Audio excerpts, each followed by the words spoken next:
संसार उपयोगी साहित्य जळून खाक। बाळापूर तालुक्यातील वाडेगाव येथील घराला आग लागून घरातील संसार उपयोगी साहित्य जळून खाक झाल्याची घटना दिनांक 13 फेब्रुवारी रोजी सकाळी 8 वाजताच्या सुमारास घडली आहे। मिळालेल्या माहितीनुसार वाडेगाव येथील जुन्या ग्रामपंचायत इमारत जवळ भाड्यानं खोली घेऊन मजूर महिला सिंधू रमेश अकोटकर राहते। दरम्यान सकाळी 8 वाजताच्या सुमारास काही कामानिमित्त सदर महिला बाहेर गेल्या असता परत येताच घरातून मोठ्या प्रमाणात धूर निघत असल्याचं दिसून आले। त्यामुळे महिलेनं आरडाओरडा केली असता परिसरातील नागरिक धावून येऊन दरवाजा उघडून पाहिले त्यावेळी घरातील जवळपास सर्व संसार उपयोगी साहित्य लागलेल्या आगीत भस्मसात झाले असल्याचं उपस्थित नागरिकांच्या निदर्शनास आले।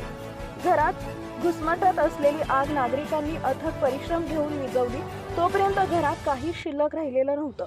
लागलेल्या या आगीत घरातील संसारोपयोगी साहित्य तसेच नगदी जवळपास 25 ते 30 हजार रुपयांचं नुकसान झाल्याचं प्राथमिक माहिती आहे। घराला आग कशामुळे लागली याबाबत कुठलीच माहिती आली नसून लागलेल्या आगीत घरातील सिलेंडरचा सुदैवानं स्फोट झाला, अन्यथा मोठी दुर्घटना झाली असती असं यावेळी उपस्थित नागरिक बोलत आहेत।